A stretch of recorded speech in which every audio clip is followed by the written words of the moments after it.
Baik ukhti dan umahat, kita lanjutkan lagi kajian kita. Sekarang ini yang kedua adalah puasa ngomong, ya, kiat berdamai dengan hati. Yang kedua adalah puasa ngomong. Yang pertama kemarin sudah kita bahas, tadi sudah kita bahas, yaitu tentang muhasabah diri. Sekarang kita lanjut pada yang kedua, yaitu puasa ngomong, kecuali yang sesuai dengan syariat. Kita lihat hadis Tirmizi dari Abu Sufyan bin Abdullah. Aku bertanya, wahai Rasulullah, perkara apa yang paling menakutkan pada diriku? Beliau menjawab, ini, seraya memegang lidah beliau sendiri. Oleh karena itu, jagalah lidahmu. Dan janganlah bicara kecuali yang baik. Sebagaimana Allah juga berfirman di dalam surat Qaf ayat 30, ayat 18, surat Qaf surat ke-50 ayat 18. Ma yalfizu min qaulin illa ladaihi raqibun atid. Tiada suatu ucapan pun yang diucapkan melainkan ada di dekatnya malaikat pengawas yang selalu hadir. Nah, kemudian Rasul juga bersabda, lidahnya orang-orang munafik atau musyrik ada di depan kolbunya. Bila dia merasakan sesuatu, dia mengucapkan dengan lidahnya tanpa memikirkan dengan hati dan kolbunya terlebih dahulu. Tetapi lidahnya orang-orang mukmin ada di belakang kolbunya. Bila mau bicara sesuatu, terlebih dahulu dia memikirkan dengan kolbunya, baru dia ucapkan. Nah, bunda-bunda semua, kita coba introspeksi diri kita. Kemarin-kemarin itu kita ini bagaimana? Apabila misalnya contohnya begini, apabila ada seseorang ngomongin kita, ya, apa reaksi kita yang pertama?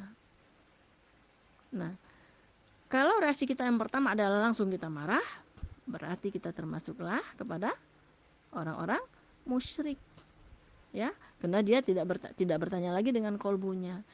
Jadi seharusnya bagaimana? Orang-orang mukmin, orang-orang muslim itu pada saat dia mendengarkan sesuatu, maka dia bertanya dulu dengan kolbunya, benarkah apa yang dikatakan orang ini? Nah, ya, ataupun kalau misalnya dia dipuji oleh orang, dia juga bertanya kepada kolbunya, ya Allah, betapa malunya aku. Dia tidak tahu bahwa aku banyak sekali aibnya. Baru nanti dia keluarkan. Baru dia nanti ucapkan. Nah, jadi tidak semerta-merta dia langsung marah. Oh, memang siapa dia, bla bla bla bla. Tapi orang-orang mukmin, dia akan bertanya ke dalam kolbunya, kemudian dia baru katakan. Gak masalah. Apapun yang dia katakan, biarkanlah. Hanya Allah yang tahu. Nah, mungkin itu yang bisa kita jawab, ya, bagi orang-orang yang mukmin. Nah, jadi sekarang ayo bunda-bunda. Mulai sekarang kita harus introspeksi diri kita. Apabila kita ingin mengucapkan sesuatu, kita bertanya dulu dengan hati kita, dengan kolbu kita. Kalau seandainya saya katakan ini, kira-kira ada sombongnya ada. Kalau saya mengatakan ini, kira-kira menyakiti hati suami saya tidak? Kira-kira menyakiti hati tetangga saya tidak? Nah, kalau jawabannya tidak, baru kita ucapkan. Tapi kalau sebaliknya, maka urungkan perkataan kita itu, urungkan ucapan kita itu. Lebih baik kita diam daripada kita banyak bicara. Nah, kenapa kita tidak boleh banyak bicara? Karena memang tadi sudah dikatakan bahwa lidah ini bisa akan membawa kita ke dalam neraka, bisa juga membawa kita ke dalam surga. Apabila lidah kita ini kita keluarkan untuk kata-kata hal yang bermanfaat bagi orang banyak, yang sesuai dengan syariat, maka itu akan menuntun kita kepada surganya Allah. Tapi apabila perkataan kita, lidah kita ini banyak kita bicarakan untuk hal-hal yang berbau kemaksiatan, maka dia akan menjerumuskan kita ke dalam nerakanya Allah. Orang yang banyak bicara, banyak perkataan yang sia-sia, yang tidak baik, banyak yang tidak bermanfaat. lisan sebenarnya adalah nikmat Allah yang besar dan suatu pemberian yang diciptakan oleh Allah dan sangat menakjubkan. Walaupun ukurannya kecil, tapi besar ketaatannya dan besar juga kejahatannya. Karena tidak dapat menjadi jelas antara kufur dan iman kecuali dengan ucapan syahadat, yang keduanya merupakan ketaatan dan kedurhakaan yang paling tinggi. Maka barang siapa yang melepaskan ujung lidah dan membiarkan tali kekangnya terabaikan, maka syaitan akan mengikutinya pada setiap tempat dan mengiringinya ke tepi jurang yang runtuh sehingga mendesaknya pada kebinasaan. Tidaklah manusia itu disungkurkan ke dalam api neraka di atas wajah mereka, melainkan buah dari ucapan mereka. Tidak ada yang selamat dari kejahatan lidah kecuali orang-orang yang mengikatnya dengan aturan syariat, dan itu tidak menggunakannya kecuali untuk hal yang bermanfaat bagi dunia. Hati-hati bunda, apapun yang kita ucapkan itu adalah merupakan doa, dan malaikat yang 4 yang menjaga kita kiri kanan depan belakang, dia akan mengaminkan apa yang kita ucapkan itu. Maka hati-hati dengan lidah kita, dengan omongan kita. Karena Allah berfirman di dalam surat Ad-Dariyat, surat ke-51 ayat 23. Wa fis samaa'i rizqukum. Bukan. Fa warabbis samaa'i wal ardi innahu lahaqqum mithla ma annakum tantiqun. Apa kata Allah di sini? Maka demi Tuhan langit dan bumi, sungguh apa yang dijanjikan itu pasti akan terjadi seperti apa yang kamu ucapkan. Jadi hati-hati bunda, sepatah kata yang kita ucapkan baik kepada siapapun, itulah yang akan dijabah oleh Allah sesuai dengan apa yang kita ucapkan. Begitu juga kadang-kadang ibu-ibu, ya kadang-kadang kita bunda suka ngemarahin anak, suka ngomelin anak, ngomelin suami dengan kata-kata yang tidak bijak, dengan kata-kata yang tidak benar. Hati-hati, 4 malaikat ini akan merekam, alam pun akan merekam dan akan menjadi saksi. Itulah nanti yang akan dijabah oleh Allah sebagai satu doa. Misal kita sering mengatakan anak kita, mau bangunkan dia pagi-pagi repot banget, misalnya, dasar kamu ini bodoh, dasar kamu ini bla bla bla bla, maka itulah yang akan diijabah oleh Allah Subhanahu wa taala. Jadi hati-hatilah bunda, jangan terlalu banyak bicara. Diam itu jauh lebih baik, karena diam itu adalah emas. Apa kata Coach Reza? Saya sangat senang, saya sangat setuju sekali dengan konsep yang dia katakan. Agar kita bisa bahagia di atas dunia ini, maka janganlah kita melakukan 2 hal. Pertama, jangan egois. Yang kedua, jangan sombong. Kenapa? Karena keegoisan itu dan kesombongan itu adalah temannya setan. Dan hal inilah yang akan mengantarkan kita ke dalam jurangnya api neraka.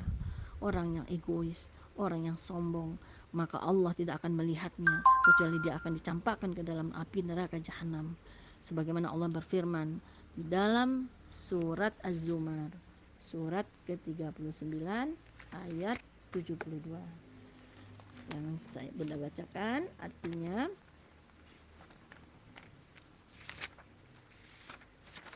dikatakan kepada mereka, masukilah pintu-pintu neraka jahanam itu, kamu kekal di dalamnya.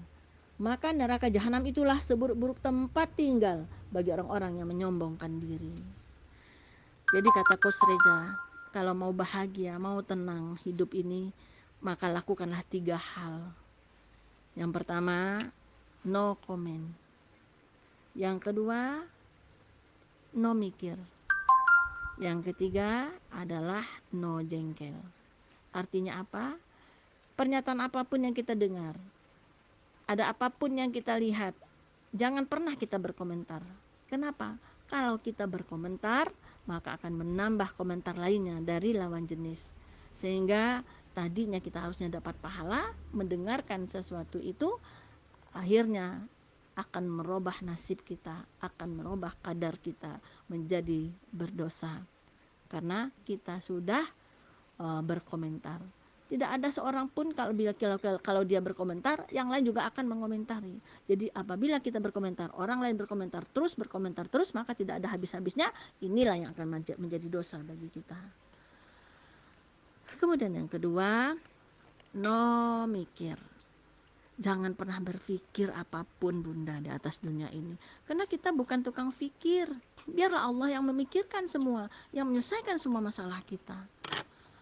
Karena haknya Allah untuk menyelesaikan semua urusan kita. Nah, kita ini salah besar.